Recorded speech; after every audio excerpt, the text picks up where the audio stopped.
हाँ जी। कैसे हो सब। तो welcome back to a new video of backend mastery. और आज की वीडियो में हमने सब कुछ इंटीग्रेट कर दिया है। आपके लोड बैलेंसर हो गए, आपकी बैक एंड सर्विसेज हो गई, क्लाउड पे डिप्लॉय करना, आपका एसएमएस की परमिशन हो गई जिससे आपके मोबाइल में एसएमएस आएगा जब आपके स्पेंड का, और उसको हम रीड करके आपका एक्सपेंस बना रहे होंगे, वो भी सब हमने इंटीग्रेट कर दिया है। फ्रंट एंड के अंदर भी हमने काफ़ी कुछ इम्प्लीमेंटेशन कर दिया है पूरा। तो जो लोग बोल रहे थे कि रिज्यूमे में डालना है वो अभी लोग डाल सकते हैं। बस जो बचेगा वो रहेगा हमारा जो ऐप है वो करना है प्ले स्टोर पे पब्लिश, जो कि कोई भी कर सकता है, राइट। तो आज की वीडियो एंड टू एंड देखना जिसमें हम सब कुछ बना रहे होंगे, ठीक है।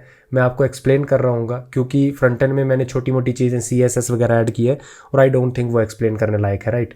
पूरी रिकैप दे रहा हूँ हमने अभी तक जो भी किया है, कैसे आर्किटेक्चर डिफाइन किया है, ताकि आप एक रिकैप लो, उसके बाद कोड पे जाओ, ताकि आप जब भी अब और मॉडिफिकेशन करोगे मैं आपको और मॉडिफिकेशन भी बताऊंगा जिससे आपकी और लर्निंग हो। आप ऐसे रिज्यूमे में कॉपी पेस्ट ना करके कुछ अपनी तरफ से भी चीज़ें ऐड करो, राइट। काफ़ी कुछ चीज़ें ऐड करने को होंगी जो मैं बताऊंगा आपको, so don't worry about that.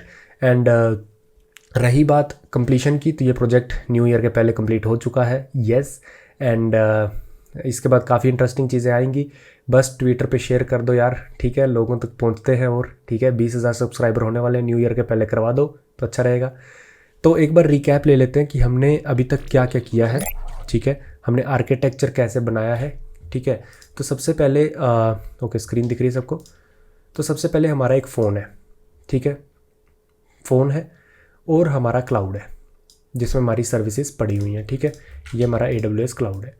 तो हो क्या रहा है अभी, हो ये रहा है कि जब भी हम अपने फ़ोन से लॉगिन करते हैं, साइन अप करते हैं, कुछ भी करते हैं, तो वो सारी रिक्वेस्ट हम सेंड करते हैं अपने बैकएंड पे। अब जो बैकएंड है हमारा वो होस्टेड है क्लाउड पे, AWS पे, ठीक है। अब जो बैकएंड AWS पे होस्टेड है उस पे हम डायरेक्ट सारी सर्विस को अलाउ नहीं कर सकते, तो इसलिए हमने अपना सेल्फ होस्टेड API गेटवे बनाया था विच इज़ कोंग, ठीक है। अब आगे भी बहुत सारी चीज़ें करने को आएंगी, जैसे कि कोंग में रेट लिमिटिंग करना, डीडोस अटैक से बचाना, वो सब, तो वो सब भी आप कोंग में कर सकते हो। तो हमने अपना खुद का प्लगइन लिखा था, राइट, ओथ प्लगइन। तो हुआ क्या था अभी कि आपकी जो भी रिक्वेस्ट हो, चाहे वो आपकी रिक्वेस्ट हो लॉगिन करने की, साइन अप करने की, कुछ भी, वो सारी कोंग के थ्रू जाएंगी। तो सबसे पहले ये जो हमारा AWS है इसमें हमारा इंटरनेट गेटवे आ गया, ठीक है। AWS का क्रैश कोर्स जो भी कर रहा है इस प्लेलिस्ट में था, वो आपको उसमें पता होगा सारी चीज़ें, ठीक है। उसमें हमने सब कुछ डिस्कस किया था। जो भी आपका इंटरनेट गेटवे है उसके बाद हमारी और अब मैं आपको पब्लिक सबनेट, प्राइवेट सबनेट, वो सब नहीं बताऊंगा क्योंकि वो बहुत कॉम्प्लिकेट हो जाएगा। मैं बस आपको ये बता रहा हूँ कि हमारा VPC है AWS में, अपना वर्चुअल प्राइवेट क्लाउड, वो हमने बनाया था, सबनेट्स बनाए थे। प्राइवेट सबनेट में हमने अपनी सर्विस रखी थी, पब्लिक सबनेट में कोंग रखा था ताकि कोंग अपने API गेटवे तक सब पहुँच पाए, राइट। उसके बारे में मैं डिस्कस नहीं करूँगा, मैं जस्ट आपको बताऊँगा कि यहाँ पर हमारा कोंग रखा हुआ है, ठीक है। अब कोई भी रिक्वेस्ट आती है, ठीक है, कोई भी रिक्वेस्ट आती है इंटरनेट गेटवे के थ्रू, वो हमेशा कोंग पे पहले जाती है, ये हमने डिफाइन कर रखा है। कोई भी रिक्वेस्ट, लॉगिन की रिक्वेस्ट, साइन अप की request, get expense, add expense, whatever, तो ये हमारा कोंग API गेटवे है, ठीक है, सेल्फ होस्टेड। मैंने आपको पहले भी बोला कि हम AWS की सर्विसेज भी यूज़ कर सकते हैं, डायरेक्ट 1 क्लिक पे वो स्टार्ट हो जाती हैं, बट उसमें आपको कुछ सीखने को नहीं मिलेगा, तो इसलिए हमने इतना कुछ किया, नोट हमने, है ना। तो ये कोंग है आपका। अब कोंग का एक ओथ प्लगइन है जो बोलता है कि भाई आप हमेशा कोई भी रिक्वेस्ट है उसको ओथ सर्विस से पहले कंफर्म करना क्या ये रिक्वेस्ट सही है या नहीं, क्योंकि अदरवाइज किसी के पास भी आपका रिक्वेस्ट है तो कोई भी आपको ऊपर स्पैम कर सकता है आपकी APIs को, राइट। तो इसलिए हमने एक ओथ सर्विस बनाई थी, ठीक है।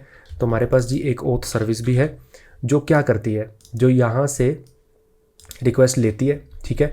अगर पहली बार यूज़र साइन अप कर रहा है तो ऑब्वियसली नया यूज़र है, उसके पास कुछ टोकन्स नहीं होंगे, कुछ भी नहीं होगा, राइट। और या फिर अगर वो यूज़र लॉगिन कर रहा है, या तो यूज़र का लॉग आउट हो गया इसलिए लॉगिन कर रहा है, तो ऐसी कुछ रिक्वेस्ट थी।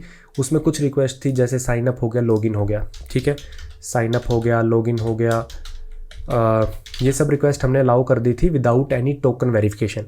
अपनी जो ओथ सर्विस है उसमें हमने एक फ़िल्टर रखा था, फ़िल्टर चेन लिखी थी, उसमें हमने कुछ रिक्वेस्ट अलाउ कर दी थी which is sine up login, जहाँ पे कोई टोकन वेरिफिकेशन नहीं होगा, क्योंकि ऑलरेडी यूज़र के या तो टोकन एक्सपायर हो गए इसलिए वो दोबारा लॉगिन कर रहा है to get the refresh and access token, या फिर वो नया यूज़र है। इसके अलावा कोई भी रिक्वेस्ट आती है, ठीक है, इसके अलावा कोई भी रिक्वेस्ट आती है, लेट्स सपोज गेट एक्सपेंस की आती है, यूज़र लॉग्ड इन है बट उसको एक्सपेंस दिखाने, तो वो अपने एक्सपेंस गेट करना चाहता है, गेट API कॉल करता है। तो वो क्या सही यूज़र है जो कॉल कर रहा है उसको वेरीफाई करता है हमारा ओथ सर्विस।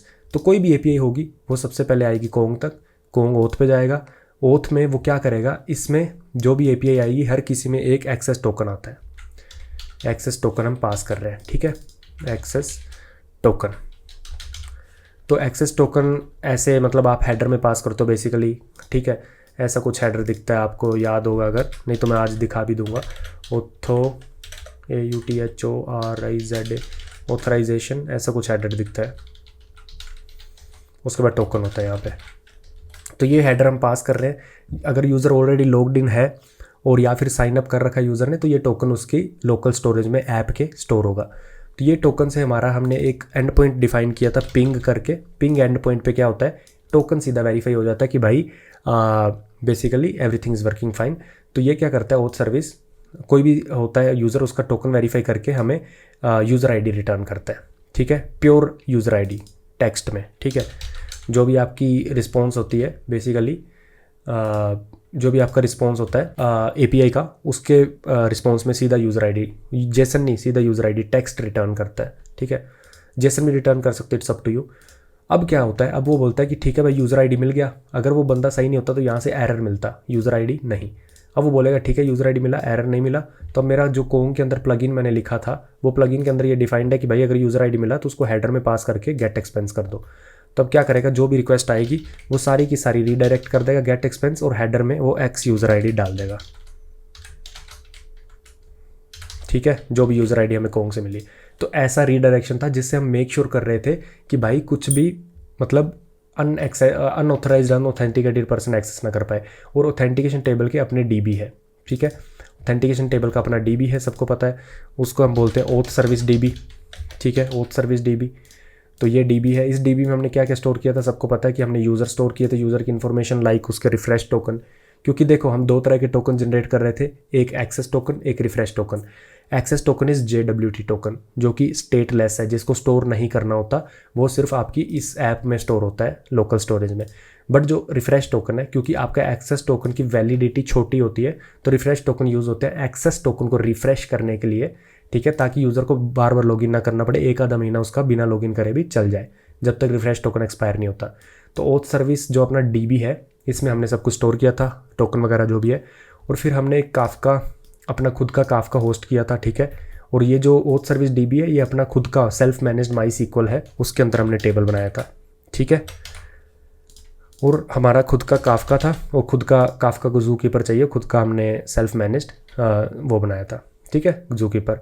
अब ओथ सर्विस पर जब भी कोई बंदा साइन अप करता है तो उसकी एक्स्ट्रा इन्फॉर्मेशन लाइक उसका phone number, email, what ever जाता है उसके, ओके, ये एक्सपेंस सर्विस है, ठीक है, वो जाता है उसके किस में, उसके एक्सपेंस यूज़र सर्विस में, यूज़र सर्विस में। और यूज़र सर्विस का अपना एक टेबल है, ठीक है, सेम डीबी है MySQL, और टेबल उसका अपना है, ठीक है, उसका अपना टेबल है कुछ तो एक्सपेंस टेबल, ठीक है, तो यूज़र टेबल वट, ठीक है। तो अपने पास कुछ माइक्रो सर्विस थी, first is oath service, second is expense service, third is user service, and fourth is data science की सर्विस, ठीक है। अब डेटा साइंस सर्विस क्या करती है, डेटा साइंस सर्विस ये करती है कि जब भी आप कोई एक्सपेंस करते हो किसी रेस्टोरेंट में, you will get 1 SMS from the bank, right, SMS। तो हमने क्या करा था, हमने ChatGPT लगाया था इसमें, है ना, ChatGPT नहीं बोलूँगा, OpenAI बोलूँगा, उनकी API। सो LLM लगाया था हमने उनका, कोई भी मॉडल होगा, we don't know, so we use some Mistral AI का मॉडल, ठीक है। तो आप OpenAI का भी कोई यूज़ कर सकते हो। तो क्या होगा, वो SMS जैसे डिटेक्ट होगा, मैंने मॉड्यूल लिख दिया फ्रंट एंड में, मॉड्यूल भी हम आज डिस्कस कर रहे होंगे, वो SMS यहाँ पे डिटेक्ट होगा, ठीक है, SMS डिटेक्ट होगा और सीधा वो जाएगा कहाँ पे, कोंग पे, ठीक है। एक डेटा साइंस सर्विस की API है which is get post SMS या फिर वट एवर। सो वो कॉल होगी, कोंग क्या करेगा, अगेन उस API के लिए करेगा यहाँ पे post message API, let suppose, उसको यूज़र आईडी मिलेगी, यूज़र आईडी जैसी मिलेगी फिर वो रीडायरेक्ट कर देगा डेटा साइंस में। डेटा साइंस क्या करेगा, उस मैसेज को LLM से प्रोसेस करके एक जेसन बनाएगा, जिसमें आपको पता है अमाउंट, मर्चेंट, वो सब निकल रहा था, है ना। और ये सब जाएगा फिर काफका में, क्योंकि काफका एसिंक कम्युनिकेशन है, और काफका इसको किस में डाल देगा, एक्सपेंस सर्विस में। तो मेरे को कुछ करने की ज़रूरत नहीं है, सब कुछ अपने आप बन रहा होगा। तो ये सब कुछ हम आज देख रहे होंगे। तो ये रिकैप थी जो हम अभी तक कर चुके हैं, ठीक है। पिछली वीडियो में मैंने आपको बोला था कि जो कोंग है, कोंग डायरेक्टली जब भी कोई रिक्वेस्ट रीडायरेक्ट कर रहा है तो वो डायरेक्ट सर्विस तक रीडायरेक्ट कर रहा था, एक्सपेंस सर्विस और ये सब। हमें डायरेक्ट सर्विस तक रीडायरेक्ट नहीं करना। क्यों? क्योंकि जब आपकी माइक्रो सर्विस है वो स्केल भी होती हैं। स्केल मतलब इस पर अगर ज़्यादा ट्रैफिक आ गया तो आप अपनी ऑटो स्केलिंग पॉलिसी डिफाइन कर सकते हो। कैसे करते हैं बताऊंगा, don't worry. Auto scaling policy define कर सकते हो। अगर मैंने ऑटो स्केलिंग पॉलिसी डिफाइन करी कि CPU जैसी 60% के ऊपर जाता है तो इसका एक और डब्बा ऐड कर दो, टास्क ऐड कर दो, तो इसके 2 टास्क हो सकते हैं। तो ट्रैफिक कौन से टास्क पे भेजना, उसके लिए हमने एप्लीकेशन लोड बैलेंसर लगाया था इसके सामने, राइट। तो इस जो भी कोंग रीडायरेक्ट करेगा वो लोड बैलेंसर्स तक रीडायरेक्ट करवाना है, डायरेक्ट कोई भी सर्विस तक वो कॉल नहीं कर सकता, ठीक है। और हमने नेटवर्क लोड बैलेंसर लगाया था इन फ्रंट ऑफ काफका, क्योंकि काफका जो डील करता है वो TCP प्रोटोकॉल्स के साथ डील करता है, और ये जो अपनी एप्लीकेशन सर्विस है ये HTTP पे करती है। ज़्यादा कंफ्यूजन हो रहा है तो आप पढ़ सकते हो, सिंपल TCP वर्सेस HTTP कुछ नहीं है, जस्ट रूल्स हैं, ठीक है। एक नेटवर्क लेयर पे काम करता है और एक एप्लीकेशन लेयर पे काम करता है। Don't worry, it has nothing to do with anything. Just remember कि जो भी अपनी खुद की सर्विस होती है बैक एंड, ठीक है, जिसमें HTTP से बात करते हैं उसमें एप्लीकेशन लोड बैलेंसर लगते हैं, ठीक है। तो ये मैंने आपको होमवर्क दिया था, आई होप आपने कर लिया होगा। करना कैसे था, मैंने सब कुछ लिखा, गो थ्रू करेंगे, ठीक है। एक एक लाइन लिखने का मतलब नहीं है। अगर आप यहाँ तक आ गए हो, आई अज्यूम आपको सब समझ आ रहा होगा, ठीक है। और अपने आप आपके पास शक्तियाँ आ गई होंगी कि आप देख पाओ सब चीज़ों को अपने आप, राइट। तो हमने किया क्या, मैंने कुछ नहीं किया यार। यहाँ पे हमने एप्लीकेशन लोड बैलेंसर बनाए थे सबके, ठीक है। अब मैं एप्लीकेशन लोड बैलेंसर के साथ जो पहले अपना DNS मैप हो रहा था ना, तो DNS पहले मैप कैसे कर रहे थे, हमारे पास कोंग की एक कॉन्फ़िग होती है, ठीक है। कोंग की कॉन्फ़िग होती है अपने पास, ठीक है। कॉन्फ़िग में हमने लिखा हुआ था कौन सा पाथ कहाँ पे रीडायरेक्ट करना है, ठीक है। तो उसमें मुझे सिंपल एक नेम स्पेस चाहिए होता है, क्योंकि देखो जब भी डब्बा है आपका, ये डब्बा आया नीचे गया, दूसरा डब्बा आ गया, तो इनके IP एड्रेस चेंज होते रहते हैं, तो हमें इनको एक नेम देना पड़ता है which is a DNS name. तो हमने कुछ नेम दिया था, आपको अगर याद हो, एक्सपेंस सर्विस डॉट पब्लिक, है ना। इसका पोर्ट है 80, क्योंकि एप्लीकेशन लोड बैलेंसर 80 पे काम करते हैं, और ये जो नाम है ये मैप होगा इसके IP, और ये सब AWS हैंडल करता है। तो हमें सिर्फ क्या करना है, DNS is nothing but name to IP address mapping, उसमें स्टोर करनी चीज़ें, ठीक है। और दूसरी जो गलती थी, हमारे कुछ कंटेनर्स अप नहीं आ रहे थे, कुछ एक्सपेंस सर्विस और डेटा साइंस सर्विस के कंटेनर्स अप नहीं आ रहे थे। तो मैं उनके कोड में गया और मुझे पता चला जो हमने हेल्थ चेक डिफाइन किया है ना, उसका पूरा पाथ है एक्सपेंस सर्विस का जो भी URL है, उसके बाद एक्सपेंस V1 हेल्थ। मैं अगर आपको दिखा भी दूं, अगर मैं एक्सपेंस सर्विस में जाता हूं और हेल्थ चेक इसका डिफाइन, क्योंकि हेल्थ चेक चाहिए होता है जब भी आप चीज़ें डिप्लॉय करते हो, तो AWS को कैसे पता चलेगा कि ये कंटेनर हेल्दी है, मतलब इसको मैं बोल दूं कि डिप्लॉयड है, उसको एक हेल्थ चेक चाहिए जिसको वो कॉल करेगा और कुछ रिस्पॉन्स आना चाहिए, एरर नहीं आना चाहिए, ठीक है। तो ये मैंने इसको देखा और मैंने सीधा हेल्थ यहाँ पे ऐड कर दिया था। कहाँ गया,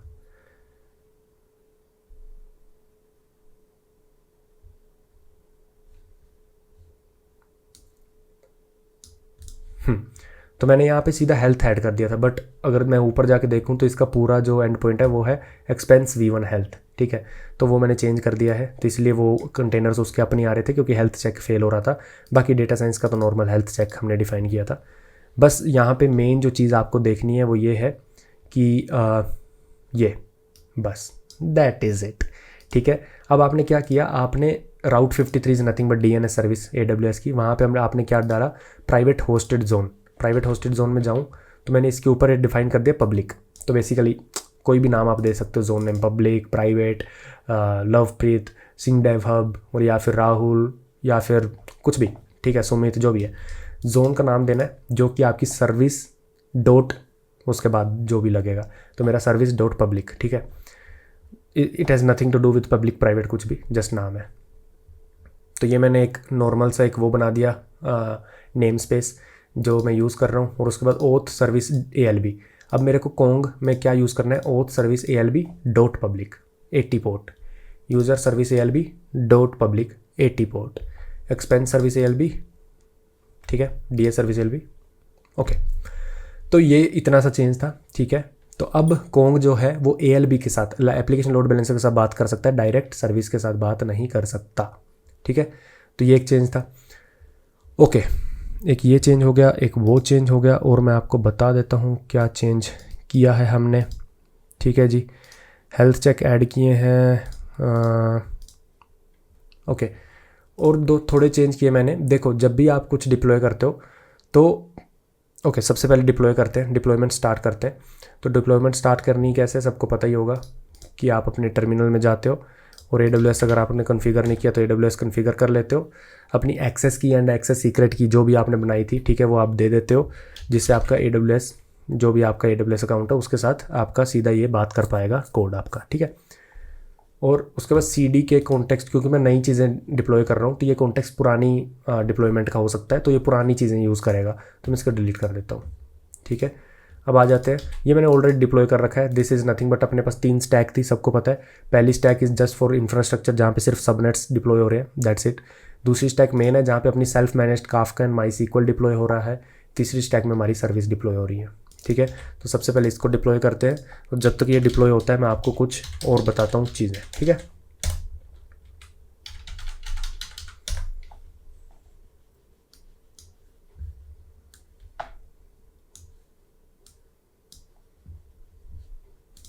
ओके, तो जब भी आप कोई चीज़ डिप्लॉय करते हो ना, तो आपको यहाँ पे क्लाउड फॉर्मेशन की स्टैक दिखनी शुरू हो जाएगी, राइट।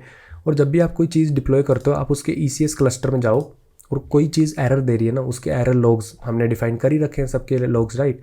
आप उसके लॉग्स देखो। तो हो क्या रहा था, जब तक ये डिप्लॉय होता है मैं आपको एक चीज़ बताता हूँ।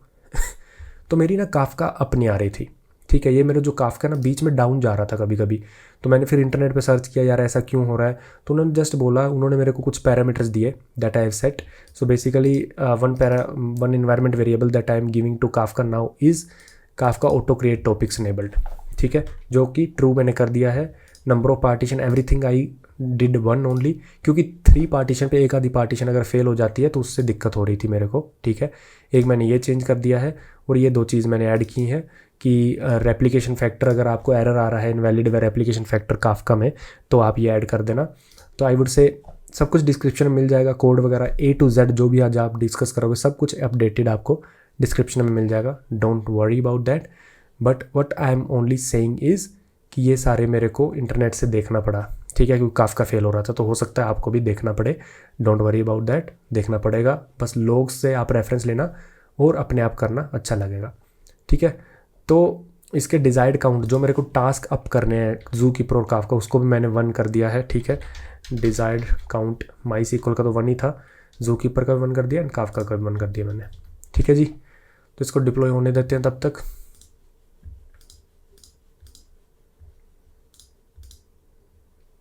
I will trim the video, ठीक है, जब तक ये डिप्लॉय हो रहा है तब तक। उसके बाद हम डिस्कस करते हैं, ठीक है। ऐप पे आते हैं, जब ये डिप्लॉय हो जाएगा फिर हम अपनी सर्विस डिप्लॉय करेंगे। बेसिकली जो अपनी सर्विस है सारी, ओथ सर्विस और ये सब सर्विस है ना, तो ये सब डिप्लॉय करेंगे। और ये जब डिप्लॉय हो जाएंगी देन आपको पता ही है कि भाई जब ये सब डिप्लॉय हो जाएगा तो आपकी जो सर्विस है वो बात कर सकती है कोंग से। अब कोंग के आगे भी आपने एप्लीकेशन लोड बैलेंसर लगाया है, ठीक है, ये आपको पता है, ये हमने पिछली वीडियोस में लगाया हुआ है, ठीक है। हर एक सर्विस के आगे हमने एप्लीकेशन लोड बैलेंसर लगाया है। तो ये आप बिल्कुल इसकी चिंता छोड़ दो कि भाई एप्लीकेशन लोड बैलेंसर और IGW मैं मेरी फ्रंट एंड कैसे कनेक्ट करेगा। देखो सबसे पहले जो भी फ्रंट एंड है उसको आप डायरेक्ट ALB पे रिक्वेस्ट कर सकते हो। How? Because Kong is in public subnet, और IGW और पब्लिक सबनेट की सर्विस का जो होता है क्या बोलते हैं मैपिंग, वो अपने आप हो जाती है, आपको स्पेसिफिकली करने की ज़रूरत नहीं है, ठीक है। और वैसे भी कोंग में हमने इनबाउंड ट्रैफिक अलाउ किया हुआ है कोंग के ALB में, ठीक है। अगर आप कोड में जाके देखोगे तो यहाँ पे कोंग के ऊपर हमने सिक्योरिटी ग्रुप लगाया था, ठीक है।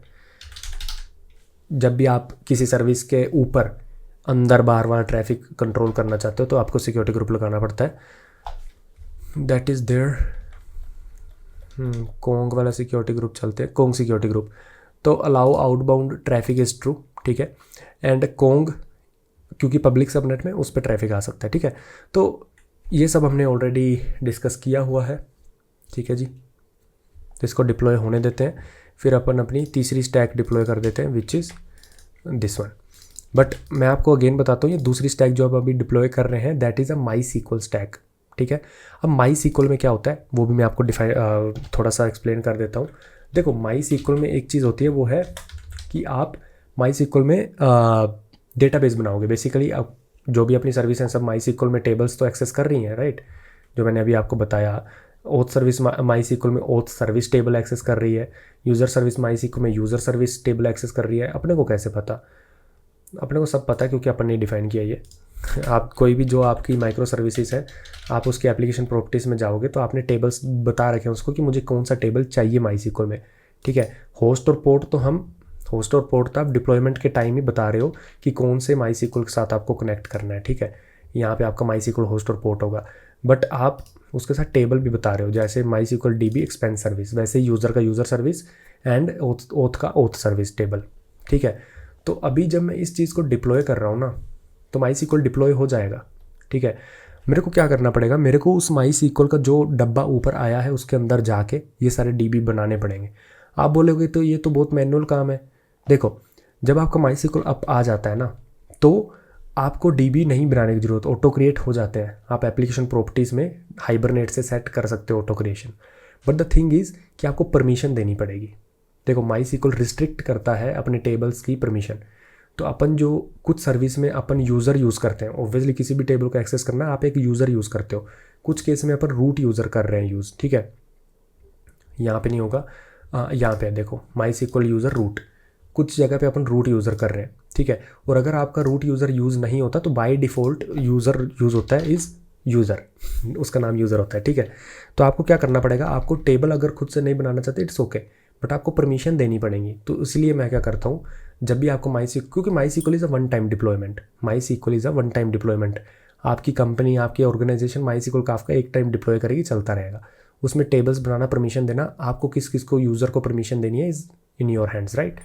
सो अगर मैं यहाँ पे जाऊँ ECS के अंदर, तो ये मेरा MySQL अप आ गया है। इसको थोड़ा जूम कर देता हूँ। इसके अंदर जाओ और टास्क एक आ चुका है, इस टास्क को पे क्लिक करो। अब चलते हैं, इसका ARN AWS resource name space अपन कॉपी कर लेते हैं और अब यहाँ पे आके आपको एक इस टास्क में ये कमांड रन करना है, ठीक है। इसका ARN मैं चेंज कर देता हूँ। ये कमांड मैं क्यों रन कर पा रहा हूँ, मैं आज छोटी छोटी चीज़ें इसलिए बता रहा हूँ क्योंकि वीडियोज़ अभी बची नहीं है और आपको ये सब बता रहा हूँ मैं। तो यहाँ पे अगर आप देखोगे ना, एग्जीक्यूट कमांड हम देते हैं ट्रू, ठीक है। तो MySQL पे भी हमने दिया होगा, इसलिए हम इस डब्बे के अंदर घुस पा रहे हैं, राइट।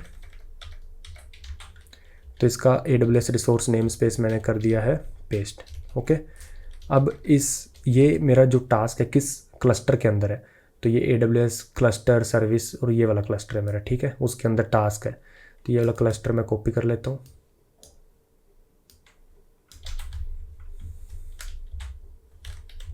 ओके, पासवर्ड आपका जो भी PC का पासवर्ड है वो लगा देना। इसके लिए AWS CLI इंस्टॉल होना चाहिए, वो इंस्टॉल कर लेना आप, ठीक है। AWS CLI इंस्टॉल करना पड़ेगा आपको। तो okay, I don't no, invalid identifier, cluster identifiers mismatch, okay. इसके अंदर जाते हैं। ओके, क्लस्टर मैंने आई थिंक गलत दिया है, अगेन लेट्स अगेन चेक। हाँ, क्लस्टर मैंने गलत दिया है। आई गेव सम क्लस्टर के अंदर वाला नेस्टिंग वाला चीज़, ओके। अब हो जाना चाहिए, ठीक है, हो गया। अब मेरे को क्या करना है, इसमें MySQL रूट यूज़र, क्योंकि मेरे को परमिशंस देनी है, राइट, विद पासवर्ड क्या है, PASSWORD, क्योंकि हमने बाय डिफ़ॉल्ट वही किया हुआ है, ठीक है। अब थोड़े मैं टेबल बना लेता हूँ जो भी मेरी आगे वाली स्टैक को चाहिए होंगे। एक ओथ सर्विस टेबल चाहिए रहेगा, create database, note table database, oath service, tables अपने आप बन जाएंगे। देखो कहाँ पे मैं टेबल्स बोल रहा हूँ वो डेटाबेस है उसका मतलब, ठीक है। कमेंट मत करने लग जाना। Create database user service, create database expense service, तो अपनी 3 सर्विस, उन तीनों के मैंने डेटाबेस बना दिए हैं, ठीक है। अब इनके अंदर टेबल अपने आप बन जाएंगे हाइबरनेट के थ्रू, बट इन डेटाबेसेस का एक्सेस देना पड़ेगा मुझे रूट को एंड यूज़र को, ओके। तो इसकी मैं आपको क्वेरीज बता देता हूँ, मैंने खुद यहाँ पे कॉपी कर रखी हैं, I don't even remember them. तो आपको प्रिविलेज कुछ एक्सेस देना पड़ेगा, which is grant all privilege on everything for root, ठीक है। अगर एवरीथिंग कभी कभी पिक नहीं होता तो आप स्पेसिफिकली भी दे सकते हो, ठीक है। एवरीथिंग देने के बाद स्पेसिफिकली भी दे दो हर किसी को, expense service, user service, auth service, ठीक है। अब रूट यूज़र को तो दे दिया और एक नॉर्मल यूज़र को दे देते हैं। अगर आपने कुछ भी डिक्लेयर नहीं किया तो वो नॉर्मल यूज़र पिक करेगा, ठीक है जी। तो ऑथ सर्विस को दे देते, ओके, यहाँ पे इसको कर देते हैं यूज़र। ऑथ सर्विस को दे दिया यूज़र का एक्सेस, एक्सपेंस सर्विस को दे देते हैं और यूज़र सर्विस को दे देते हैं, ठीक है। उसके बाद आप कर दो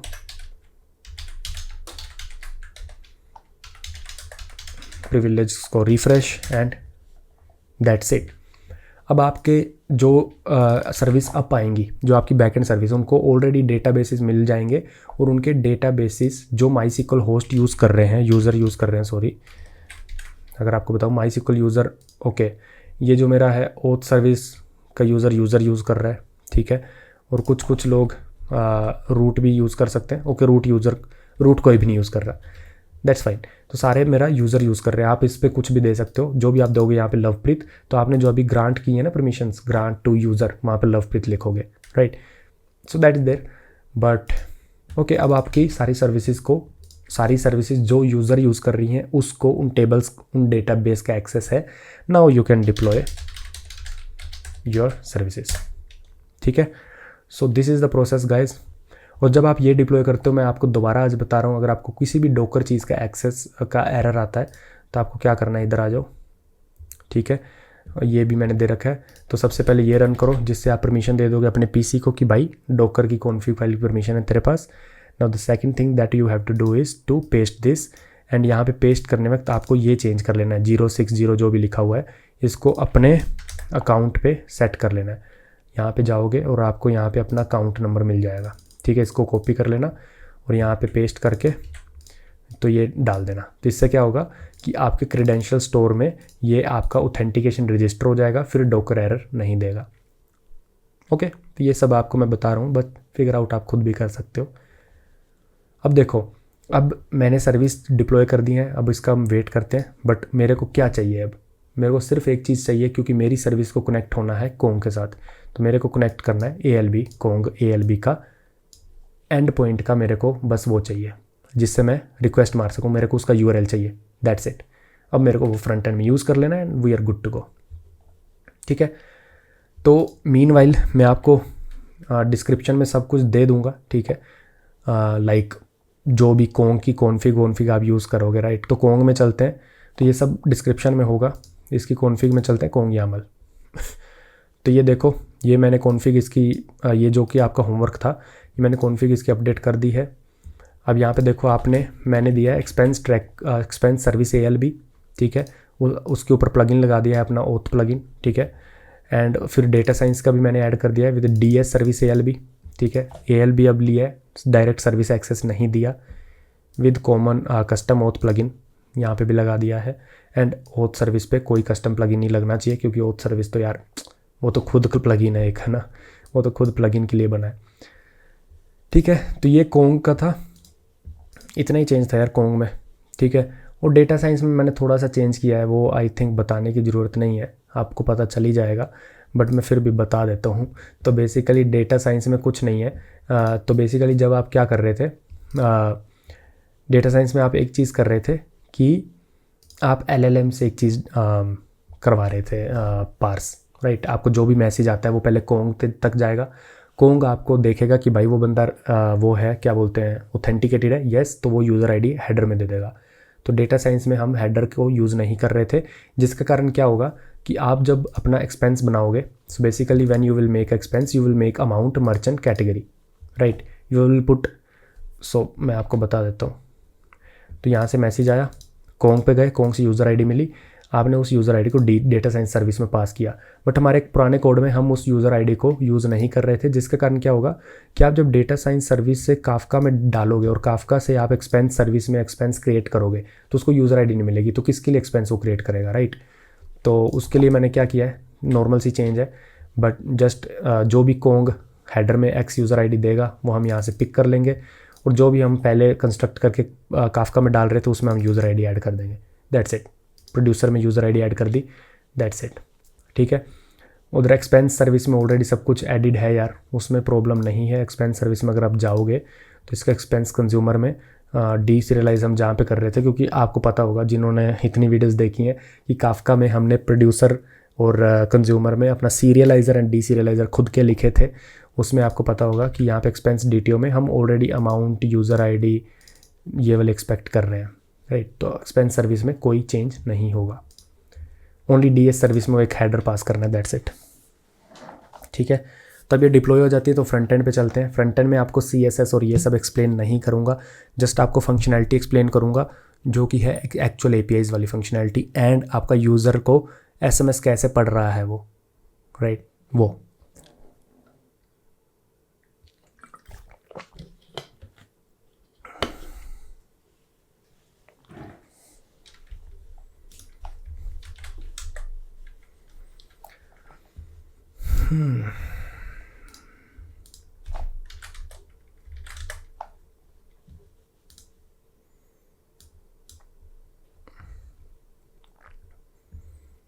तो बेसिकली यार जो एक्सपेंस वगैरह का मैंने बेसिकली जो आपका SMS आता है एंड्रॉयड में, iOS आपको SMS रीड करने की परमिशन नहीं देता, तो इसलिए मैं एंड्रॉयड में ही आपको सब कुछ बता रहा हूँगा। तो एंड्रॉयड में जब भी आपका कोई रेस्टोरेंट पे आपका खर्चा होता है और उसका SMS आता है, उसको रीड करने के लिए आपको रिएक्ट नेटिव में अपना खुद का मॉड्यूल लिखना पड़ेगा, इन जावा, इन कोटलिन, वट। तो मैंने उसके लिए एक ब्लॉग फॉलो किया है, मैंने उसको डीप डाइव नहीं किया है, ठीक है। I am being honest with you. क्यों? क्योंकि मेरे को वर्थ इट नहीं लगा वो, ठीक है। मैंने जस्ट कॉपी पेस्ट किया, मैं आपको एक्सप्लेन कर दूँ हो क्या रहा है वहाँ पे, बट एक SMS को रीड करने के लिए उसका एक 10-12 लाइन का कोड इतना समझने की ज़रूरत नहीं है, जस्ट कॉपी पेस्ट आप SMS रीड कर पाओगे, right. That's a kind of एक प्लग इन जावा का in front end react native. तो उसके लिए आपको बहुत सारे फेसबुक रिएक्ट नेटिव के पैकेजेस में जाना पड़ेगा, which is not worth it according to me, but if you want you can do it, but again, ठीक है। तो ये डिप्लॉय हो रहा है जो भी है, तब तक मैं आपको फ्रंट एंड का कोड एक्सप्लेन कर देता हूँ। फ्रंट एंड में सिर्फ 3 चीज़ें इंपॉर्टेंट है। First one is sine up, second one is login, third one is SMS read करके भेजना, ठीक है। तो सबसे पहले आते हैं अपन साइन अप पे। ऑलरेडी और दो मैंने ये सब कुछ एक्सप्लेन कर रखा है। तो साइन अप में यार कुछ नहीं हो रहा, हर जगह ना मैंने एक बेस URL दे रखा है, ठीक है। वो बेस URL किसका है? कोंग का। अभी कोंग डिप्लॉय हो जाएगा तब मैं बताता हूँ। तो जब भी आपकी कोई भी सर्विस है, चाहे वो साइन अप की सर्विस है, रिक्वेस्ट है, चाहे वो एक्सपेंस की रिक्वेस्ट है, वो हमेशा जाएगी तो कोंग पे ही, जो कि मैंने आपको यहाँ पे बताया है, जाएगी तो कोंग के ALB पे ही। तो उसका एप्लीकेशन लोड बैलेंसर हमें चाहिए, ठीक है। तो ये सब डिप्लॉय हो गया देखो। तो अभी हम उसका एप्लीकेशन लोड बैलेंसर उठा लेंगे, बट डोंट वरी। तो साइन अप में यार कुछ नहीं हो रहा। जिसको रिएक्ट आता है, यूज स्टेट आता है एंड फैच API का पता है, यू आर डन, ठीक है। हम कुछ नहीं कर रहे, जो भी हमने API बनाई है हम सीधा साइन अप मार रहे हैं, ठीक है। साइन अप मारने के बाद मैं कुछ कंसोल लोग लगा रखे हैं, जिससे मेरे को पता चल रहा है कि भाई डेटा कुछ में क्या होता है ना कि कुछ API अपनी है जिसमें हम जेसन नहीं भेज रहे, डायरेक्ट टेक्स्ट भेज रहे हैं उसके रिस्पॉन्स में, डायरेक्ट टेक्स्ट। तो वहाँ पे डॉट टेक्स्ट यूज़ करना है, जहाँ पे जेसन आ रहा है वहाँ पे डॉट जेसन यूज़ करना है, ठीक है। अगर आपको ये अच्छा नहीं लग रहा तो आप उस हर जगह में जेसन सेंड कर सकते हो। और यहाँ तक आप वीडियो तक आ चुके हो तो आई थिंक ये आपको मतलब कर लोगे, ज़रूरत नहीं है बट हाँ कर लोगे। तो ये तो हमने देखा था कि यार आप जो भी एक्सेस टोकन, जब आप पहली बार साइन अप कर रहे हो तो आपको एक्सेस टोकन और नया वाला टोकन, रिफ्रेश टोकन नए मिलेंगे, राइट। तो नए जब मिलेंगे तो आप क्या करोगे? साइन अप करोगे, ठीक है। साइन अप करोगे और first name, last name, email, phone number, password, user name, जो भी अपन फॉर्म में डालेंगे साइन अप के वो, ठीक है। वो अभी भी बताता हूँ मैं आपको, वो जहाँ यहाँ से आता है, जो भी आप फॉर्म में डालोगे, last name, user name, email जो भी है, तो वो जब मैं सबमिट पे क्लिक करूँगा, साइन अप पे क्लिक करूँगा तो ये API कॉल हो जाएगी। ये API जब कॉल हो जाती है, साइन अप बंदा सही से कर लेता है तो अपन 2 चीज़ें भेजते हैं बैकएंड से, which is access token and token. बस मेक श्योर हर कोई API आपकी कोंग पे ही कॉल होगी with base URL of Kong, ठीक है। ये जो है ना OAuth v1 साइन अप, ये कोंग की कॉन्फ़िग में हमने जो लिखा हुआ है ना कि भाई जो भी request OAuth v1 sign up से आएगी उसको कहाँ पे रीडायरेक्ट करना है, जो भी रिक्वेस्ट एक्सपेंस v1 से आएगी उसको कहाँ पे रीडायरेक्ट करना है। रीडायरेक्ट तो करना है बट पहले OAuth सर्विस पे से यूज़र ID लेके आनी है, ठीक है। इसलिए हम ये कोंग पर भेज रहे हैं और कस्टम OAuth प्लगइन हर किसी पे लगा रखा है। नाउ आपको जो भी मिला रिस्पॉन्स से डेटा, उससे आपने एक्सेस टोकन उठाया और उसको async storage is basically react native का स्टोरेज, ऐप का स्टोरेज, वहाँ पे आपने इन दोनों को रख लिया जब पहली बार बंदा साइन अप हुआ है। अब बंदा कभी भी 2 महीने बाद आता है, 1 महीने बाद आता है, depending on your refresh token का एक्सपायरेशन टाइम उस हिसाब से आपका बंदा, लेट्स सपोज आपका रिफ्रेश टोकन का एक्सपायरेशन टाइम 1 महीना है और JWT का एक्सपायरेशन टाइम 60 मिनट है, 1 घंटा। तो यूज़र जब भी पहली बार साइनअप करा, अब वो 60 मिनट तक रहेगा तो JWT यूज़ होगा, ठीक है। अब वो कैसे होगा, वो होगा लॉगिन में। अगर आप लॉगिन में जाओगे तो लॉगिन में हम क्या करते हैं, जैसे ही बंदा लॉगिन पे आता है तो हम यूज़ इफेक्ट कॉल करते हैं, which is here. Use effect में हम हैंडल करते हैं लॉगिन। जब भी बंदा ऐप खोलता है सबसे पहले हम देखते हैं कि भाई लॉगिन सर्विस मैंने एक बनाई है, which is nothing but a type script file, ठीक है। उसमें मैंने इज़ लॉग्ड इन डिफाइन किया, ठीक है। अब इज़ लॉग्ड इन क्या करता है, इज़ लॉग्ड इन आपका सिंपल एक्सेस टोकन JWT उठाता है और पिंग करता है ओथ सर्विस को, मतलब कोंग पे पिंग रिक्वेस्ट मारता है और कोंग फिर ओथ रिक्वेस्ट पे पिंग मारता है और फिर वो क्या बोलता है कि भाई अगर एरर नहीं आता तो मैं तुम्हें यूज़र ID रिटर्न करूँगा। तो यहाँ से बेसिकली कोंग ना डायरेक्ट टेक्स्ट रिटर्न कर रहा है रिस्पॉन्स में, जेसन नहीं है तो मैंने इसलिए टेक्स्ट लगाया डायरेक्ट। और मैंने बोला कि इज़ वैलिड, तो ये एक रेगुलर एक्सप्रेशन रेगेक्स लिखा है जो कि AI ने लिखा है, ठीक है। बट अगेन इसको नहीं भी लिखोगे, हटा दोगे, जस्ट लिखोगे कि भाई response body is not empty, ठीक है, मतलब एम्प्टी नहीं है, तो भी आपका बंदा मतलब इसका मतलब पिंग कर पा रहा है with JWT, which means it's logged in, ठीक है। तो पहले तो वो चेक करता है JWT के साथ, लेकिन अगर वो 60 मिनट बाद आता है जिसका मतलब JWT एक्सपायर हो गया है, तो फिर वो क्या होता है, फिर वो रिफ्रेश टोकन का यूज़ करता है, ठीक है। रिफ्रेश टोकन लेके आता है, await refresh token. Refresh token में क्या करते हैं हम, तो JWT जब एक्सपायर हो जाता है तो आप रिफ्रेश टोकन को यूज़ करके नया JWT लेके आते हो, ठीक है। अब रिफ्रेश टोकन भी एक्सपायर नहीं होना चाहिए, जो कि 1 महीना एक्सपायरी है जिसकी, तो एक्सपायर नहीं हुआ होगा, तो उस रिफ्रेश टोकन का हम यूज़ करते हैं। और हम क्या करते हैं यहाँ पे आपको पता होगा, रिफ्रेश टोकन API हमने बनाई थी, उस पर कॉल मारते हैं यूजिंग दैट JWT टोकन, ठीक है। यहाँ पे भी कहूँगा, मतलब यार हर जगह कहूँगी होगा, ठीक है। तो कंसोल लॉग मैंने लगा रखे हैं क्योंकि मेरे को जब भी दिक्कत आ रही थी, डिबगर मेरे से सेट नहीं हुआ था, तो मैं प्रिंट कर करके डिबगिंग कर रहा था, which is a very bad practice, but what ever. तो आप क्या कर रहे हो, आपकी जो बैकएंड में API है उसको बॉडी में टोकन चाहिए रहता है, तो टोकन में मैं रिफ्रेश टोकन डाल रहा हूँ, ठीक है। अब ये कोंग पे जाएगा, कोंग में से यूज़र ID लेके आएगा, तो इसके पास यूज़र ID और रिफ्रेश टोकन होगा, right. But the thing is कि रिफ्रेश टोकन जो है ये एंड पॉइंट ऑलरेडी प्रोटेक्टेड नहीं है, ठीक है, इसको मतलब ऑलरेडी अलाउ कर देते हैं। तो बेसिकली होता क्या है, तो बेसिकली बैकएंड पे जाएगा, रिफ्रेश टोकन का यूज़ करके JWT लेके आएगा। अगर वो JWT लेके आ पा रहा है तो दोबारा इधर आ जाते हैं, तो हमारा रिफ्रेश्ड क्या हो जाएगा, ट्रू। रिफ्रेश्ड क्या हो जाएगा, ट्रू। अगर आप इसमें दोबारा जाते हो तो यहाँ पे आपको रिफ्रेश टोकन एक्सेस टोकन मिल गया, ठीक है। तो जैसे ही आपका वो मिल जाएगा आप सेट कर दोगे, गेट कर लोगे, और मैं जस्ट उनको प्रिंट कर रहा हूँ, ठीक है, मतलब प्रिंट कर रहा हूँ और तो कुछ नहीं है। तो इसको अब जब रिफ्रेश टोकन हो जाता है तो हम बोलते हैं कि भाई रिफ्रेश्ड हो गया, यस, तो मतलब लॉगिन है। JWT एक्सपायर हुआ था पर रिफ्रेश टोकन एक्सपायर नहीं हुआ था, इसका मतलब वो बंदा रिफ्रेश टोकन का यूज़ करके नया JWT लाके उसको हम लॉगिन स्क्रीन नहीं दिखाएंगे, तो set logged in is true, ठीक है। तो if refreshed is true, set logged in is true, तो नॉर्मली होम पे बंदे को रीडायरेक्ट कर दो, उसको लॉगिन स्क्रीन मत दिखाओ। तो अगर आप यहाँ पे देखोगे तो लॉगिन स्क्रीन का इतना ही है, JWT यूज़ करो, JWT एक्सपायर है, रिफ्रेश टोकन यूज़ करो। अगर रिफ्रेश टोकन भी एक्सपायर है तो यहाँ पे इसका सेट लॉग्ड इन ट्रू कभी होगा ही नहीं, तो उसको लॉगिन स्क्रीन ही दिखेगी, उसको लॉगिन करना ही पड़ेगा अगर रिफ्रेश टोकन भी एक्सपायर हो गया है तो। अब जब नया फ्रेश लॉगिन होता है तो उसको दोनों टोकन नए मिलते हैं, ठीक है। अब नया फ्रेश लॉगिन में क्या होता है, यूज़र नेम मांगते हैं, पासवर्ड मांगते हैं, और जब वो बटन पे क्लिक करता है सबमिट पे, तो हम क्या करते हैं, हम उसको लेके जाते हैं go to home page with login. तो क्या करते हैं, हम पहले बैकएंड पे रिक्वेस्ट मारते हैं विद हिज क्रेडेंशियल्स, उस क्रेडेंशियल्स पे हम यूज़र नेम और उसका पासवर्ड बताते हैं जो उसने डाला है बैकएंड को, और बैकएंड से रिस्पॉन्स आने का वेट करते हैं, और वेट में से टोकन और एक्सेस टोकन निकालते हैं। अब आप यहाँ पे अपनी तरफ से चीज़ें मॉडिफाई कर सकते हो कि भाई अगर नहीं मिला तो उसको एरर स्क्रीन दिखा दो, या फिर एक पॉपअप दिखा दो कि योर क्रेडेंशियल्स आर रॉन्ग, वो सब चीज़ें आप पे हैं, ठीक है। वो सब चीज़ें मैं नहीं करने वाला, छोटी मोटी चीज़ें या डिज़ाइन वाली AI से करवा लेना। सो अगर बैकएंड से रिस्पॉन्स मिला तो मैं इसको सेट कर रहा हूँ, तो बंदा लॉगिन कर पा रहा है, ठीक है। तो ये है, तो इतना लॉगिन स्क्रीन का है। अब चलते हैं SMS परमिशन के लिए। SMS परमिशन के लिए आपको रिएक्ट नेटिव का एक ब्रिज सेटअप करना पड़ेगा। मैं ब्लॉग का लिंक आपको डिस्क्रिप्शन में दे दूंगा। So this is the blog, listen to incoming messages from react native app using react native bridge.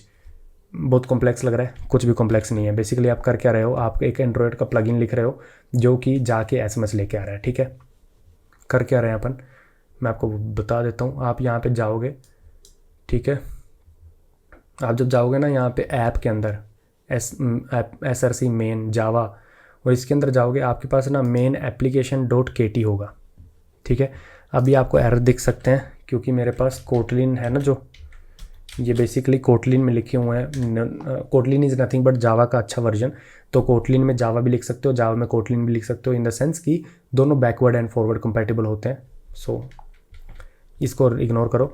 तो मैं ये आप कॉपी पेस्ट सीधा कर सकते हो। मैं क्या कर रहा हूँ, सीधा अपने इस पैकेज लिस्ट में अपना पैकेज एक लिस्ट कर रहा हूँ, which is SMS listener package. ये कुछ नहीं कर रहा, ये एक रिएक्ट पैकेज है। ठीक है, ये क्या कर रहा है, देखो, क्रिएट नेटिव मॉड्यूल्स, एंड वो एक मॉड्यूल क्रिएट कर रहा है SMS लिसनर मॉड्यूल। ठीक है, ये मेरा पैकेज है और ये मेरा मॉड्यूल है। मैंने ये दोनों चीज़ें वहाँ से कॉपी किए हैं और यहाँ पे बस ये चीज़ डाल दी है। ठीक है, जिससे ये मेरा custom package, custom plugin define कर देगा।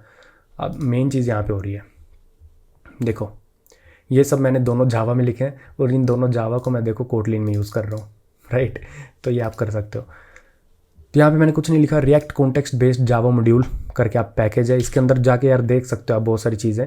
मैंने नहीं देखी क्योंकि इट्स नॉट वर्थ इट। ठीक है, तो उसका एक कंस्ट्रक्टर है जिसमें आप उसका कॉन्टेक्स्ट सेट कर रहे हो। ठीक है, रजिस्टर SMS रिसीवर। ठीक है, अब रजिस्टर SMS रिसीवर यहाँ पे है फंक्शन। SMS रिसीवर क्या कर रहा है, basically it's nothing but a broadcast receiver. ठीक है, इट्स नथिंग, एक ब्रॉडकास्ट रिसीवर है जो डिफरेंट अलर्ट्स रिसीव कर सकता है। ठीक है, जावा का एक प्लगइन है, आप उसमें ऑन रिसीव कर रहे हो और आप उसमें message body, phone number, time stamp सब निकाल रहे हो, एंड दैट्स इट। ठीक है, यूज़ कैसे करना है, मेन ऐप में आ जाते हैं। मैंने यूज़ कैसे किया है, देखो, जब भी आपका SMS डिटेक्ट होता है तो सबसे पहले जैसी आपकी ऐप इनिशियलाइज होती है, ठीक है, तो ऐप इनिशियलाइज होती है तो मैंने एक receive SMS permission, set SMS permission. तो सबसे पहले आपसे परमिशन मांगेगा जब भी ऐप पहली बार बिल्ड होगी। ठीक है, पहली बार जब बिल्ड होगी आप परमिशन में येस कर दोगे। ठीक है, अब जब येस कर दिया तब क्या होगा, यूज़ इफेक्ट जब भी आपको कंपोनेंट लोड होता है बाय डिफ़ॉल्ट चलता है, तो ये बाय डिफ़ॉल्ट चलेगा। इसमें आप क्या करते हो, आप बोलते हो कि जब तक परमिशन ऐड नहीं कर देता तब तक। और हाँ, आपको एक और चीज़ करनी पड़ेगी, आपको मेन एंड्रॉयड manifest.xml में ये चीज़ें डालनी पड़ेंगी, ये दो चीज़ें डालनी पड़ेंगी। One is to override some hardware security, I don't know what it is, but इसको करना पड़ रहा है, मैंने इंटरनेट से देखा। अगर आप सिर्फ SMS परमिशन डालते हो देन एक एरर आएगा कि it's not allowed, you can't override some stuff. उसको करने के लिए आपको ये भी डालना पड़ेगा। ठीक है, ये वाली चीज़ भी। तो ये मैनिफेस्ट में अगर आप डाल दोगे दोनों चीज़ें, ठीक है, तो आपका सब चीज़ें कंप्लीट हैं। और ये सब करने के बाद ना आपको क्या करना है, आपको एंड्रॉयड में जाना है। जो भी आपकी डायरेक्टरी में एक एंड्रॉयड होता है, एक iOS होता है, एंड्रॉयड में जाना है और आपको क्या करना है, sudo gradle clean build xtext। ठीक है, बिल्ड मत करो, क्लीन करो पहले, क्योंकि आपने नई चीज़ें मॉड्यूल ऐड किए हैं। तो ग्रेडल से आप उसको जैसे npm इंस्टॉल करते हैं वैसे ग्रेडल इंस्टॉल, क्लीन, बिल्ड, ये सब होता है। ठीक है, तो आप क्लीन कर लेना। जब आप क्लीन करते हो ना, अगर आपको परमिशन डिनाइड का एरर है तो आपको क्या करना है, sudo change ownership। तो बेसिकली आपको इस प्रोजेक्ट की ओनरशिप अपने ऊपर ले लेनी है, क्योंकि रूट एक्सेस आपको नहीं हो सकता है। ठीक है, कि आपको रूट एक्सेस ना हो, तो आपका जो भी बेसिकली मैं आपको बता देता हूँ, PWD। तो मेरा प्रोजेक्ट है यहाँ पे, user Lovepreet Singh desktop expense tracker app. ठीक है, तो मैंने क्या किया, एक्सपेंस ट्रैकर ऐप, एंड्रॉयड को हटाओ क्योंकि मैं एंड्रॉयड में हूँ इसलिए वो दिखा रहा है। तो इसको आपको क्या करना है, परमिशन दे देनी है। परमिशन देने के बाद आप क्या कर सकते हो, ग्रेडल क्लीन चला सकते हो। ठीक है, ग्रेडल क्लीन चला सकते हो। ठीक है, अब ग्रेडल क्लीन चला दोगे और उसके बाद ग्रेडल क्लीन चलाने के बाद ग्रेडल बिल्ड चला देना। और जब भी परमिशन का एक्सेस दोबारा एरर आता है, तो अगर बिल्ड नहीं चल रहा दोबारा उसको रन करो। ठीक है, दोबारा परमिशन दे दो, sudo चेंज ओनरशिप, और फिर बिल्ड चला दो। ठीक है, जब आए देते जाओ। इसको और भी तरीका होता है आसान करने का, बट अभी के लिए आप ऐसा कर सकते हो। ठीक है, ओके। तो अब आपने ग्रेडल बिल्ड कर लिया, सब कर लिया। अब आते हैं ऐप पे कि आपको SMS जब डिटेक्ट होता है उसके बाद करना क्या है। तो basically now you have basically this request SMS permission, permission मिल जाती है तो आप सेट कर लो परमिशन को, ठीक है, यहाँ पे सेट हो रही है परमिशन, दैट्स इट। अब send message to API call कहाँ हो रही है, ये देखो आपने क्या किया, यूज़ इफेक्ट एक और कॉल किया और उसमें आपने क्या किया कि अगर परमिशन आपने ग्रांटेड परमिशन दे दी है, ठीक है, ये परमिशन एंड्रॉयड आप यहाँ पे देख सकते हो, मैंने रिएक्ट नेटिव से इंपोर्ट किया है। अगर आपने उसको परमिशन दे दी है, कहाँ गया permission granted, where it is,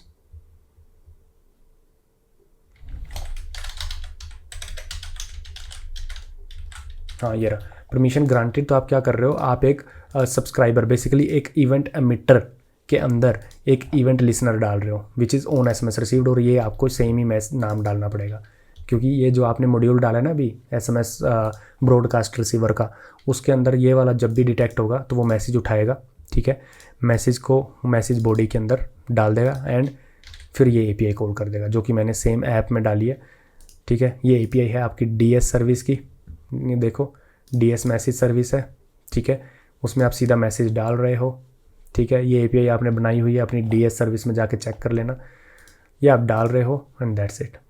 ये मैसेज में अगेन कोंग का ही होगा सर्विस बेस URL, तो कोंग अगेन लेगा यूज़र ओथ सर्विस तक जाएगा, देखेगा कि भाई करंट यूज़र है यानी वैलिड यूज़र, तो करंट यूज़र वैलिड है यानी उसको कैसे पता चलेगा, हमें इसको देना पड़ेगा एक एक्सेस टोकन, हर एक API को एक्सेस टोकन हमें देना पड़ेगा ताकि उसको यूज़र ID फाइंड कर सके। अब बोलोगे ये कैसे हो रहा है, कोंग ओथ सर्विस को रिक्वेस्ट करता है विद ओथ सर्विस को रिक्वेस्ट करता है विद टोकन। अब उस टोकन को यूज़ करके ओथ सर्विस आपको यूज़र ID देती है, अगर वो टोकन एक्सपायर्ड है तो एरर मारती है, अगर नहीं है तो, ठीक है। तो इतना सा था। उसके बाद आप भाई कुछ भी करो, आप एक्सपेंस को गेट करने की API अगर देखना चाहते हो तो वो भी देख लो, बट नॉर्मल जो कोर फंक्शनैलिटी थी ना वो ये थी। उसके बाद आप कोई भी देख सकते हो, मैं आपको एक्सपेंस गेट करने का भी दिखा देता हूँ। स्पेंड्स, तो ये फैच एक्सपेंस है, ठीक है, इसमें कुछ नहीं कर रहे हम, गेट एक्सपेंस हमने जो API बनाई थी वो कर रहे हैं, ठीक है।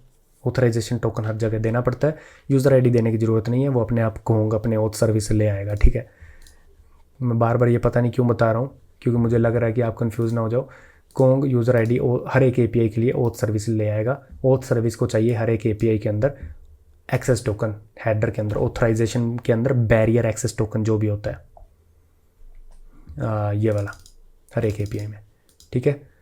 तो दैट्स इट यार, बाकी आप थोड़ा कोड गो थ्रू करना फ्रंट एंड का, कुछ नहीं है, AI से लिखवाया मैंने पूरा, बस ये APIs खुद से लिखी हैं, ठीक है। तो ये आप गो थ्रू कर लेना। अब मैं क्या करता हूँ, जो हमने अभी चीज़ें डिप्लॉय करी हैं, लोड बैलेंसर EC2 में आ जाता हूँ और यहाँ पे लोड बैलेंसर आप सर्च करोगे तो यहाँ पे आ सकते हो। अब मेरा जो कोंग डिप्लॉय हुआ है, ये वाला खोलना, ये वाला खोल लेना, ठीक है, ये वाला मत खोलना, ये वाला। तो जब मेरा EC2 डिप्लॉय हुआ है तो उसका मैंने DNS नेम कॉपी कर लेता हूँ ये कोंग का, ठीक है। अब मैं चला जाता हूँ विंडसर्फ के अंदर और सर्वर बेस URL जहाँ पे मैं यूज़ कर रहा हूँ उसको मैं क्या करते होता हूँ कोंग में। अब आप बोलोगे क्या इनएफिशिएंट तरीके यूज़ कर रहे हो, सिंपल एक इन्वायरमेंट वेरिएबल बना लो, वो आप बनाना है आपको, ठीक है। मैंने फटाफट जो चीज़ें हो सकती थी आई डिड दैट। Q6 हाँ सही है, इसको कर दे, जहाँ पे भी ये यूज़ करा है मैंने उसको मैं रिप्लेस कर देता हूँ क्योंकि मैंने नया डिप्लॉय करा है यार, नया डिप्लॉय करा है तो मेरे को कोंग का नया वो करना पड़ेगा ना। ये तो मेरी पुरानी टेस्टेड चेंजेस हैं, तो हर जगह मैं नया वाला कोंग का ऐड कर देता हूँ।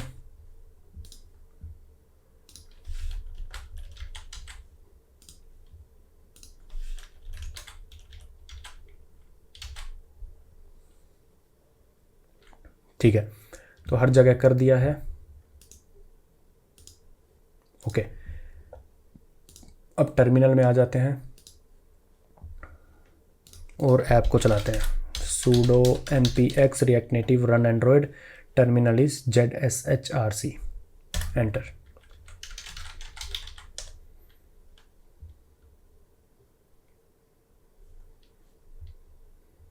तो आपका यार कुछ टर्मिनल सा खोला आएगा इधर, तो जो भी आपने कंसोल लॉग किया है ना वो इस टर्मिनल में खुलेंगे। अगर आपका ZSHRC इंस्टॉल्ड नहीं है तो इंस्टॉल कर लेना, अदरवाइज़ बैश है तो जो मैंने यहाँ पे लास्ट में ZSHRC लिखा है ना उसको बैश कर देना, ठीक है। वॉटेवर अभी हम देखेंगे, तो ये जब तक ऐप डिप्लॉय हो रही है, बिल्ड हो रही है, तब तक हम वो कर लेते हैं एसक्यूएल के अंदर चले जाते हैं, क्योंकि यूज़र साइन अप होगा, उसके एक्सपेंस बनेंगे, वो देखना पड़ेगा ना सब कुछ चल रहा है या नहीं।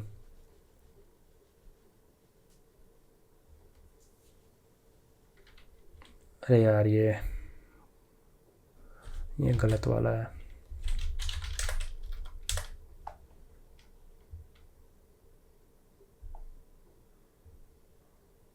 ओके नहीं सही वाला है। माई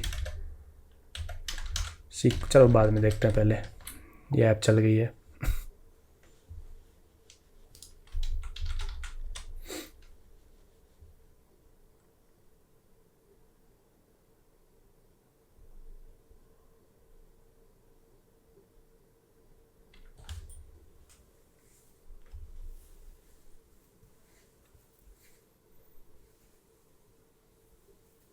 ठीक है, लॉगिन मांग रही है। तो अभी तो हमने सब कुछ माई सीक्वल वगैरह सब कुछ अब नया आप किया है, तो ऑलरेडी यूज़र तो होगा नहीं कोई डीबी में, तो अपन कर लेते हैं Lovepreet Singh, user name is लोपी, email is lo@gmail.com, password is 12345678, phone number is कोई भी डाल दिया मैंने, साइन अप। अब चलते हैं, यहाँ पे कुछ उसने एरर वैरर दिया है पता नहीं, देखते हैं। Error during sign up, network request failed. Okay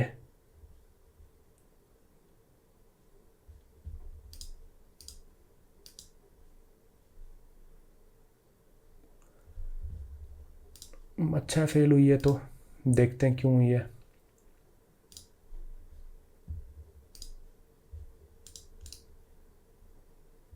okay oath service में कोई लॉग्स नहीं है। लोड बैलेंसर, इसको रिफ्रेश कर लेते हैं। कोंग का हमने डेटा जो डाला है वो सही तो है। नहीं यार, जो हमने कोंग का डीएनएस डाला है वो गलत है, I think so. Q6 okay गलत है वो। सो लेट्स, ठीक है यार ठीक है, आई नो मेरे को एक इन्वायरमेंट वेरिएबल में रखना चाहिए सब, बट वो आप कर लेना यार। ये छोटी मोटी चीज़ें, इसको अच्छे से डिज़ाइन करना, और क्या क्या चीज़ें बची हैं वो मैं आपको बताऊंगा। बट हाँ, मतलब मैंने इतना बना दिया कि भाई आप रिज्यूमे में डालोगे तो मज़ा आ जाएगा लोगों को, है ना। ठीक है, तो मैंने सब जगह करके सेव कर दिया है नया कोंग वाला, वो पुराना पता नहीं कहाँ से उठा लिया था। इसको अब साइन अप पे क्लिक करते हैं।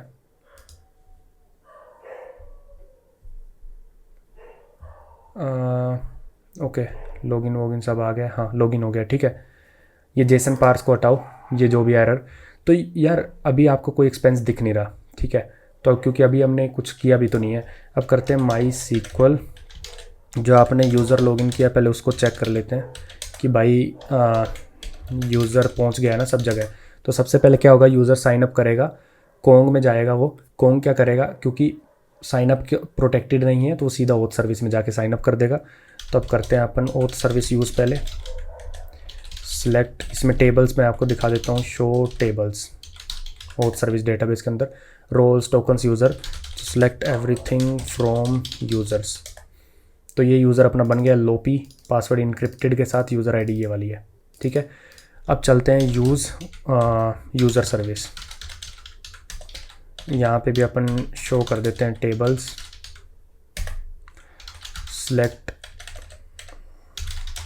एवरीथिंग फ्रॉम यूज़र्स, ठीक है। तो आईडी नल है क्योंकि आईडी ऑटो इंक्रीमेंट हमने रखी नहीं होगी बैकएंड में, तो ये कर लेना सेट। तो ये सब हो गया है, ठीक है।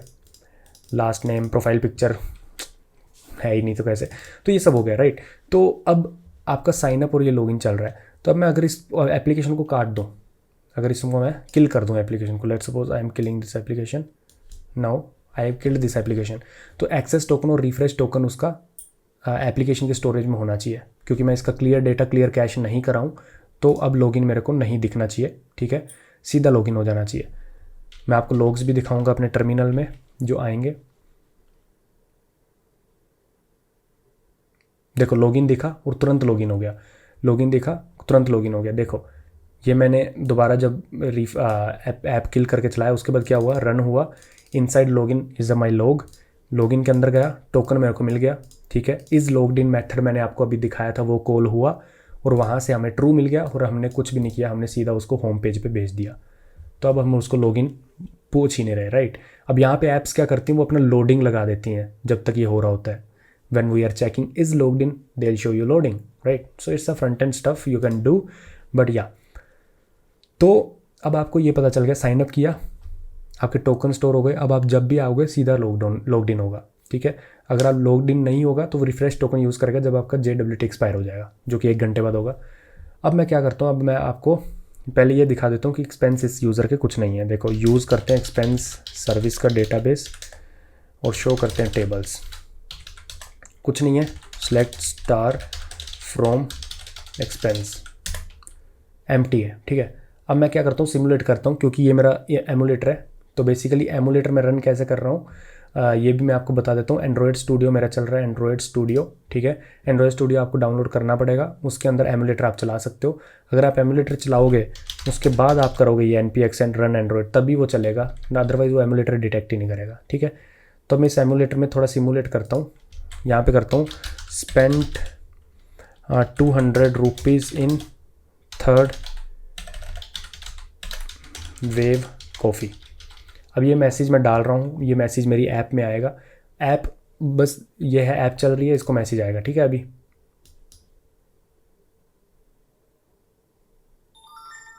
मैसेज आया, ठीक है। मैसेज आया तो मैंने लॉग्स डाल रखे हैं। देखो ये डेटा साइंस सर्विस ने मैसेज डिटेक्ट कर लिया है, ठीक है। मैसेज सेंड टू API, ठीक है। अब मेरा ये मैसेज LLM में जाएगा, कोंग पे जाएगा, ओथ सर्विस पे जाएगा। मेरा यूज़र पहले ऑथेंटिकेट होगा, फिर वो डेटा साइंस सर्विस में जाएगा, डेटा साइंस सर्विस उसको LLM में भेजेगी। LLM क्या करेगा, उसको प्रोसेस करेगा और मेरा एक्सपेंस होपफुली बना देगा। अब मैं देखता हूँ एक्सपेंस बना या नहीं। 200 रुपये का एक्सपेंस मेरा बना है, क्रिएटेड एट, ठीक है।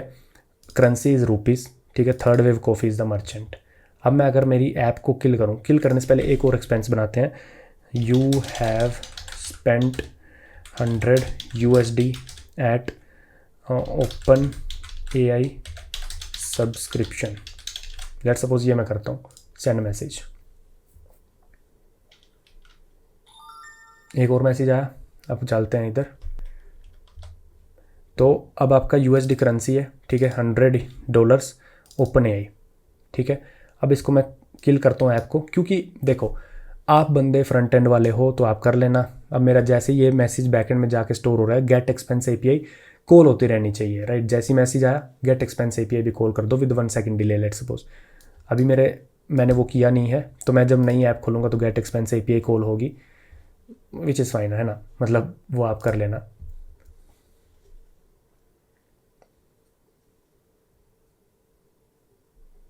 लॉगिन आया, लॉगिन हो गया, लोडिंग एक्सपेंस जब तक API कॉल हो रही है। थर्ड वेव पे 200 रुपये, ओपन AI पे 100 USD।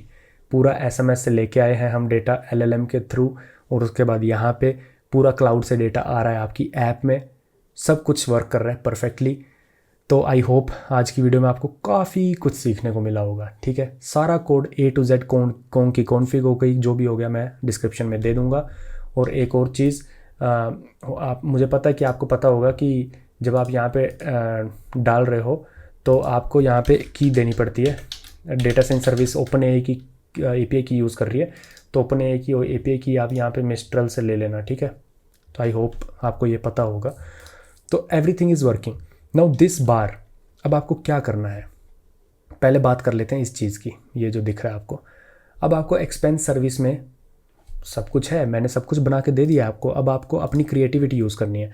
सो मैं कुछ पॉइंटर्स लिखूँगा अभी, ठीक है। So first pointer is make category level expenses. अब आप यहाँ पे बहुत अच्छे अच्छे डैशबोर्ड बना सकते हो। अगली वीडियो में हम प्ले स्टोर पे ऐप डालेंगे, आप ट्राई कर लेना, ठीक है। पब्लिश करूँगा मैं प्ले स्टोर पे इसको।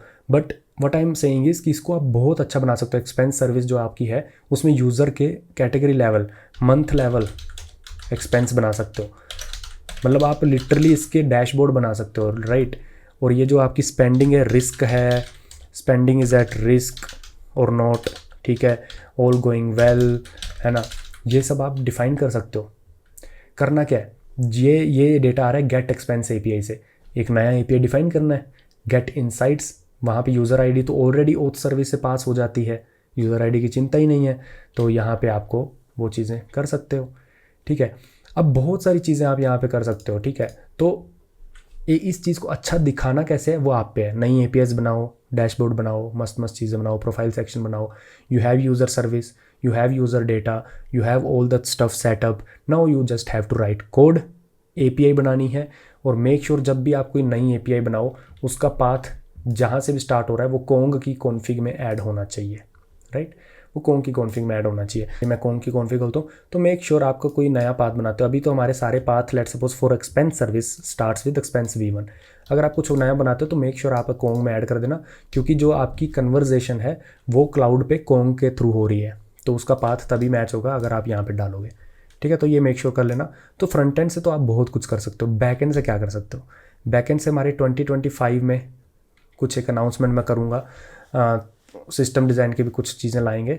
तो अब आप ना बहुत सारी चीज़ें कर सकते हो। आप कोंग को एक्सप्लोर कर सकते हो, कोंग को एक्सप्लोर कर सकते हो। Rate limiting, basically rate limiting is कि सबसे पहले कोई बंदा आपकी एपीआई को स्पैम कर दे कैसे भी। लेट सपोज किसी बंदे के पास एक्सेस आ गया और वो आपको एक सेकंड में 50,000 रिक्वेस्ट मार दे मान लो एपीआई पे, तो आपकी तो सर्विस डाउन चली जाएगी, राइट।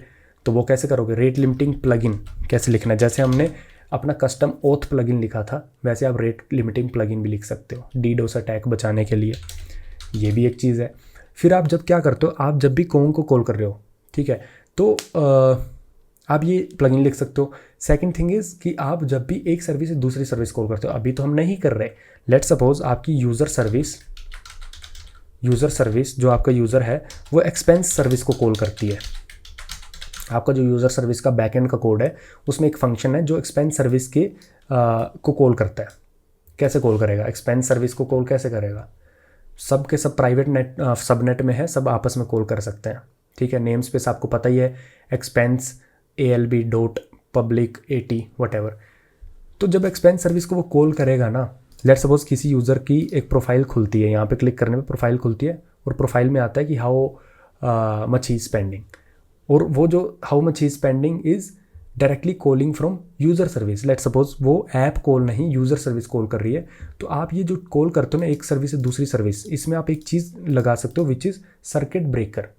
सर्किट ब्रेकर मान लो, उसका मतलब ये है, सर्किट ब्रेकर काफ़ी एडवांस चीज़ है बैकएंड में, लोगों को सुनेंगे लोग तो मज़ा आ जाएगा, इंटरव्यू सुनेंगे तो।